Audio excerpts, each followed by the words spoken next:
Thank you all very, very much. Please be seated. It's wonderful being back here. It's always a special privilege, having grown up in Chicago and the suburbs, to be here in the state capitol, and especially here in this great historic place filled with so much meaning, not just for Illinois, but for our country. And I'm delighted to have this opportunity to talk with you about the state of our country today. Nearly 160 years ago, Abraham Lincoln gave a speech in this State House that marked a turning point in the political life of our nation. The question of slavery was being fiercely debated across America. Roughly half the states allowed it, half abolished it, and some people, including Lincoln, believed that until it was gone entirely, our country would never be truly united and at peace. So on June 16th, 1858, when Mr. Lincoln kicked off his campaign for the United States Senate, he delivered an address on how slavery was tearing our country apart and that it must go. Some thought that he ended up losing the Senate race because of that speech, but then he won the presidency, and some thought it was because of that speech. President Lincoln led America during the most challenging period in our nation's history. He defended our Union, our Constitution, and the ideal of a nation conceived in liberty and dedicated to the proposition that all men are created equal. His legacy included laws and amendments that enshrined those values for future generations. They protect and guide us still. I'm here today in this place because the words Lincoln spoke all those years ago still hold resonance for us now. Remember, he said, "A house divided against itself cannot stand. I believe this government cannot endure permanently half slave and half free. I do not expect," he went on, "the Union to be dissolved. I do not expect the house to fall. But I do expect it will cease to be divided. It will become all one thing or all the other." The challenges we face today do not approach those of Lincoln's time, not even close, and we should be very clear about that. But recent events have left people across America asking hard questions about whether we are still a house divided. Despite our best efforts and highest hopes, America's long struggle with race is far from finished. In just the past week, we saw Black men killed by police and 5 police officers killed by a sniper targeting white police. There is too much violence and hate in our country, too little trust and common ground. It can feel impossible to have the conversations we need to have to fix what's broken. And despite being the richest country on earth, we have too much economic inequality, and that also undermines the foundation of our democracy. Lincoln understood that threat too. He deeply believed everyone deserved, in his words, a fair chance in the race of life. He saw it as a defining feature of the United States and believed it was vital that hardworking people be free to enjoy the fruits of their own labor. It's one of the reasons he was so strongly against slavery, because it violated that entire notion. And as president, he took pains to use the tools of government to create more economic opportunity for Americans at every level of society. So too must we fight inequality and create opportunity in our time, not just for some Americans, but for all. So I come today as a mother and a grandmother to two beautiful little children who I want them and all of our children to grow up in a country where violence, like the kind we saw last week, doesn't happen again, and where the American dream is big enough for everyone.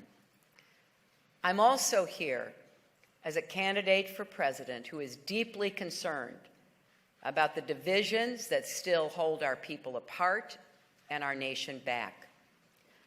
I believe that our future peace and prosperity depends on whether we meet this moment with honesty and courage.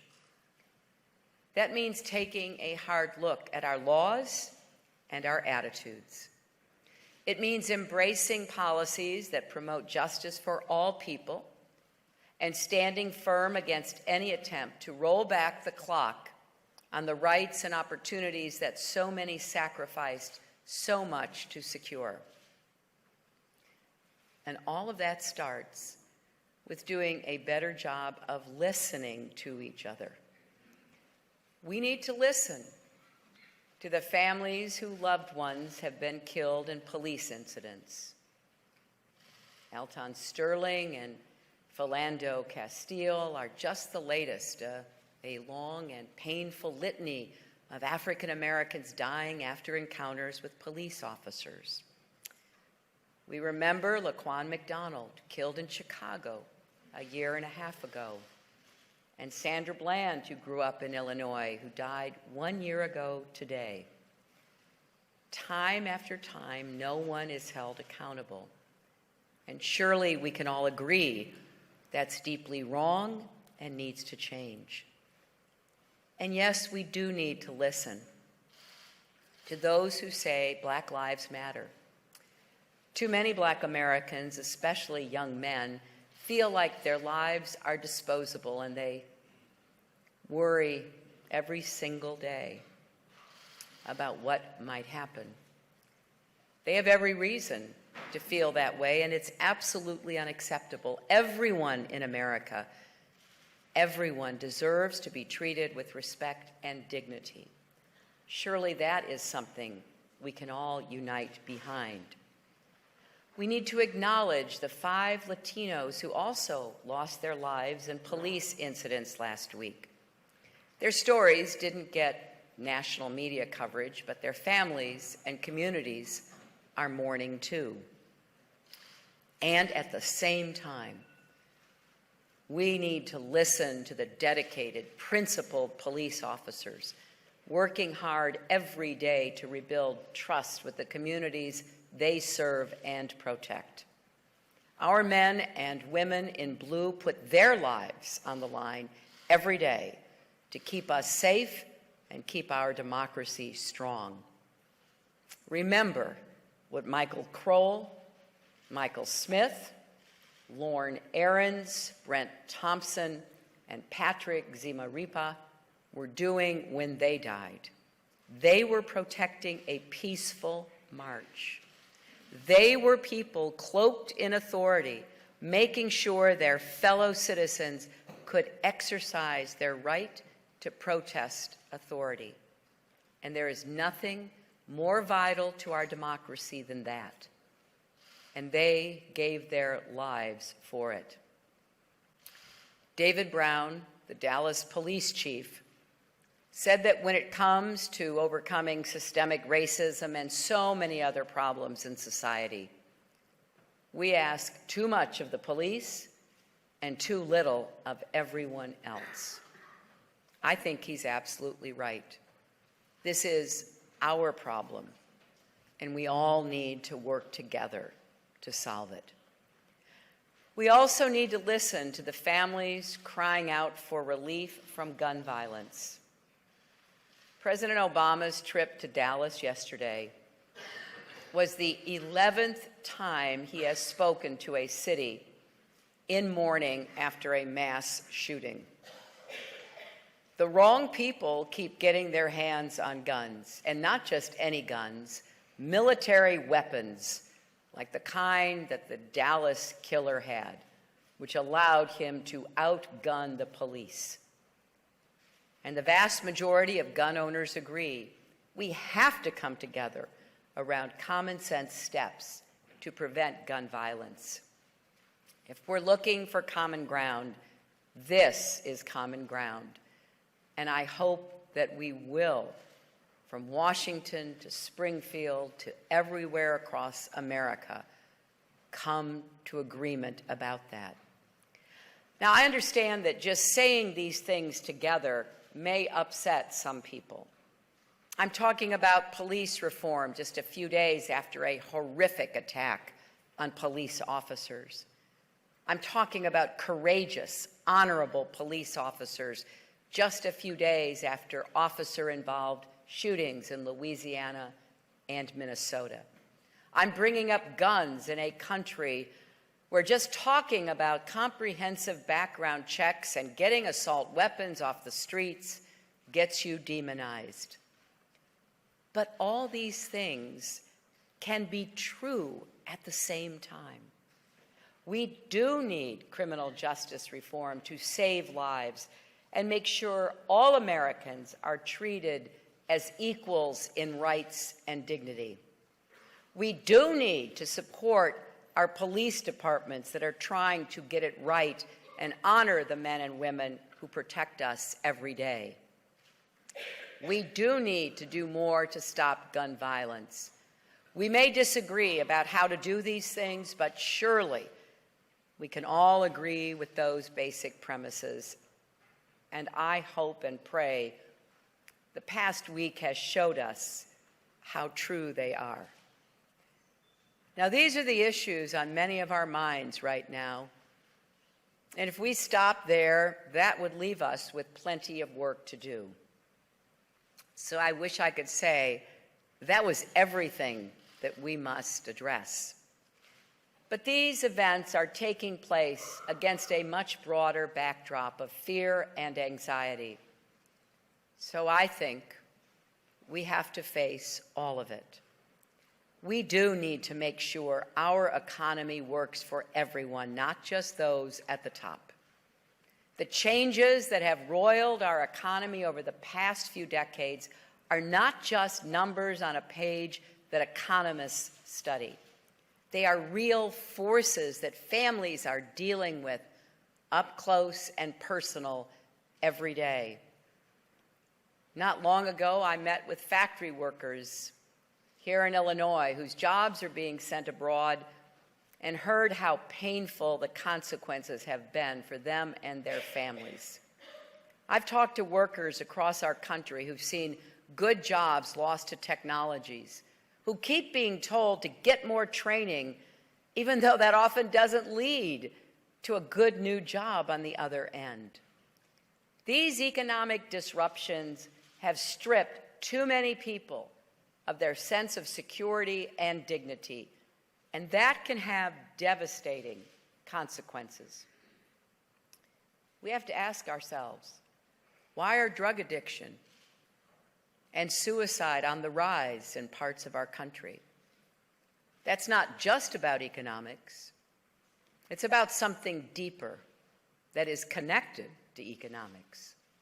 A sense of dislocation, even a pessimism about whether America still holds anything for them or cares about them at all. That's why I've pledged that in my first 100 days as president, we will make the biggest investment in new, good-paying jobs since World War II. We need more jobs you can support a family on, especially in places that have been left out and left behind. From coal country to Indian country to inner cities to every place that's been hollowed out when a factory closed or a mine shut down. Because everyone in America deserves that fair chance in the race of life that President Lincoln described. Now, I realize that our politics have contributed to the sense of division that many Americans feel right now. And as someone in the middle of a hotly fought political campaign, I cannot stand here and claim that my words and actions haven't sometimes fueled the partisanship that often stands in the way of progress. So I recognize I have to do better too. I'm running for president with the belief that we need to face up to these challenges and fix them in order to become a stronger, fairer country. And in times like these, we need a president who can help pull us together, not split us apart.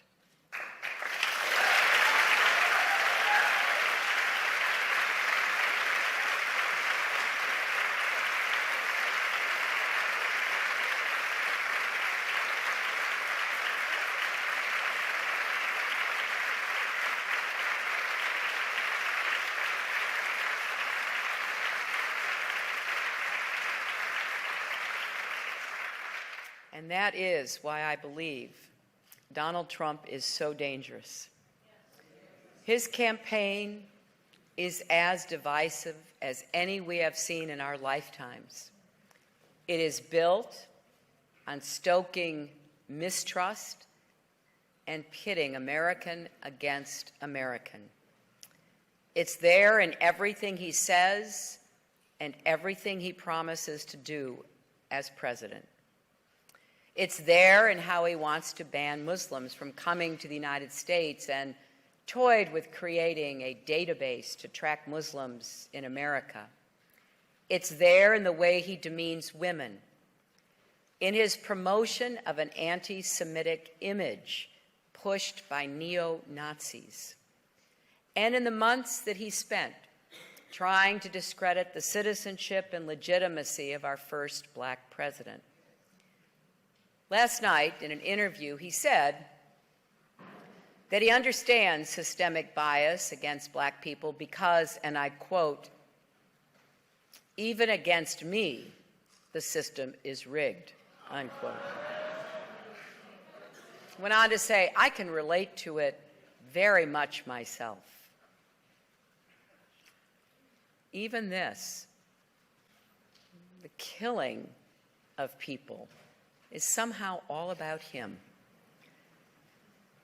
It's there in his proposals on immigration. He says he'll round up 11 million people and kick them out. He's actually described a special deportation force that would go around America, pulling people out of their homes and workplaces, pulling children out of school.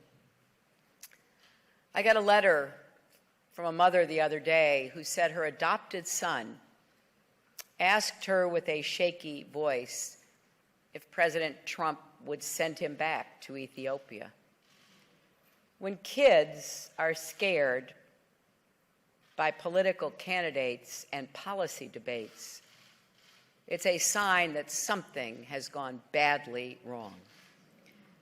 And we see it in the violence that Donald Trump encouraged toward protesters at his rallies and the strange things he has said about the violence that will occur if we don't elect him. He says that if he doesn't win in November, we, and again I quote, won't even have a country anymore. America is not going to continue to survive. I do not know what he's talking about. But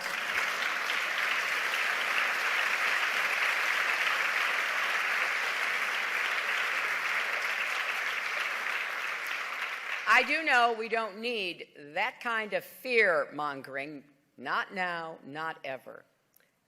And he's gone even further than that. He has taken aim at some of our most cherished democratic values and institutions. He wants to revoke the citizenship of 4 million Americans born in this country to immigrant parents and eliminate the bedrock principle enshrined in the 14th Amendment that if you're born in America, you're a citizen of America. He said that a distinguished American born in Indiana, a judge, can't be trusted to do his job because his parents were Mexican. He called him a Mexican judge over and over again. He knew the judge had been born in Indiana,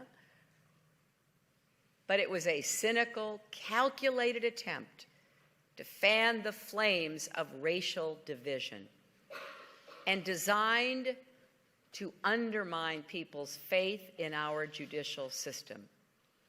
Why would someone running for president want to do that? And even that's not all. He says, as commander-in-chief, he would order our troops to commit war crimes and insisted they would follow his orders, even though that goes against decades of military training and the military code. He's banished members of the press who have criticized him. Is there any doubt he would do the same as president?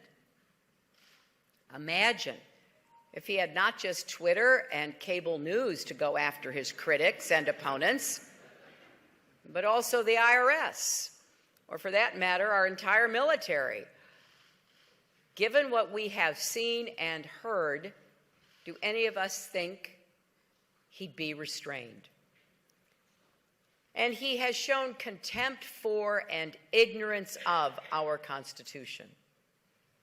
Last week, he met with House Republicans in Washington to try to assuage their serious concerns about him.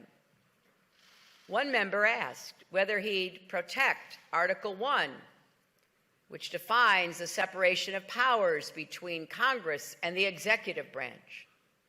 Here's the answer he reportedly gave. I want to protect Article 1, Article 2, Article 12. Well, here's the thing. There is no Article 12. Not even close. That was a serious question from an elected representative, and he either didn't care enough to answer it seriously, or he didn't know where to begin. Even the most stalwart Republicans were alarmed by that, and well, they and we should be. The very first thing a new president does is take an oath to protect and defend the Constitution.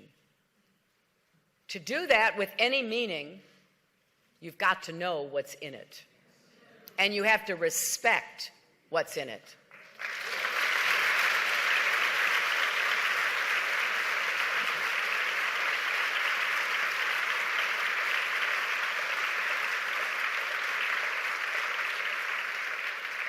I do wish Donald Trump would listen to other people once in a while.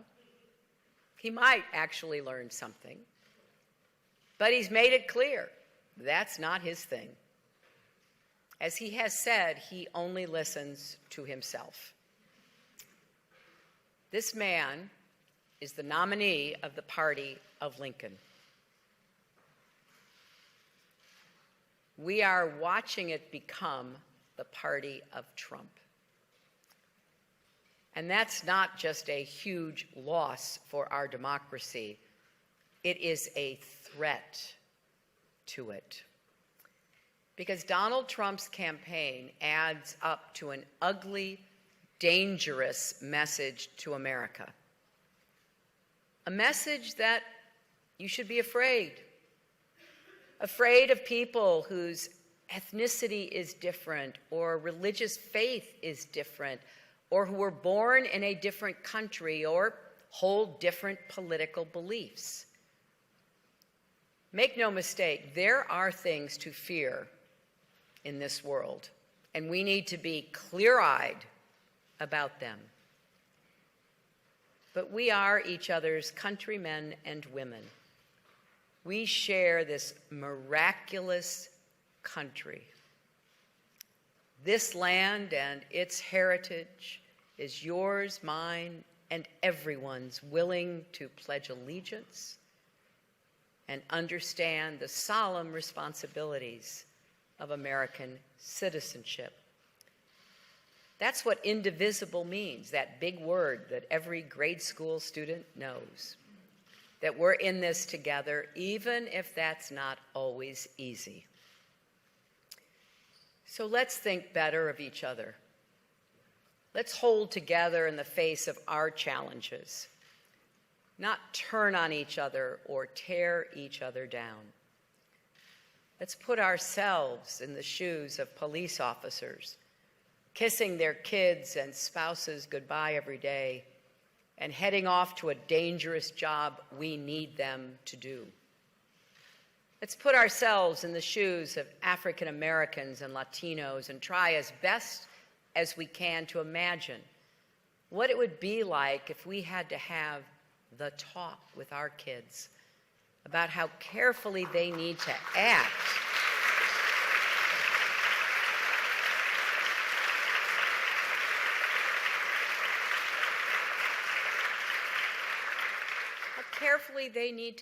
because the slightest wrong move could get them hurt or killed.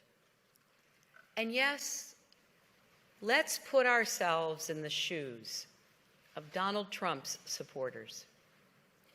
We may disagree on the causes and the solutions to the challenges we face, but I believe, like anyone else, they're trying to figure out their place in a fast-changing America.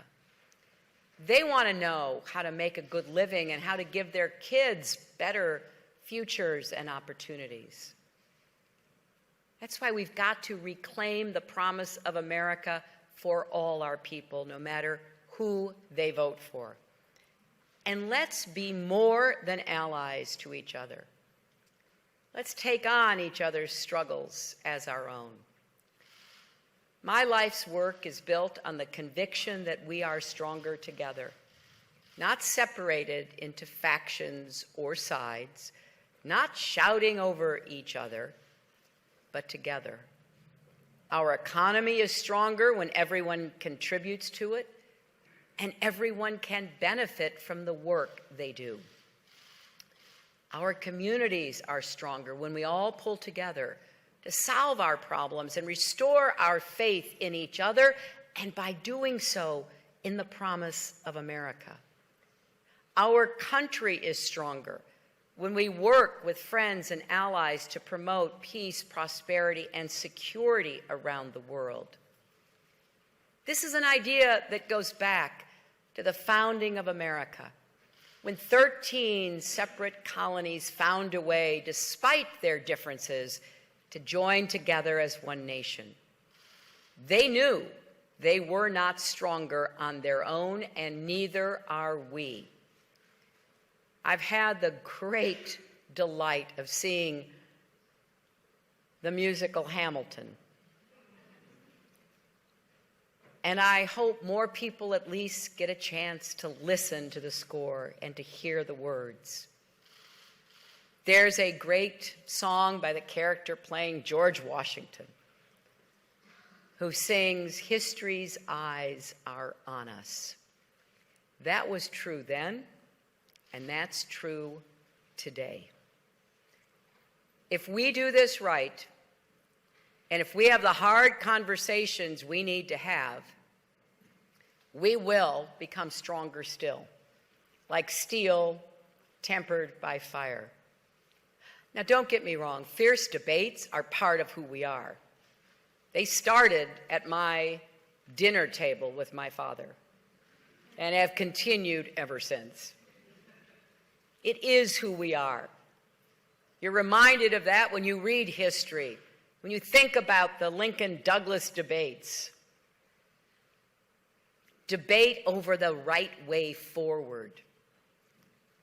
And sometimes we have to balance competing values like freedom and order, justice and security. These are complementary values of American life. That isn't easy. Previous generations have had to overcome terrible challenges, and no one more so than Abraham Lincoln. But in the end, if we do the work, we will cease to be divided. We, in fact, will be indivisible with liberty and justice for all, and we will remain, in President Lincoln's words, the last best hope of earth. Thank you all very much.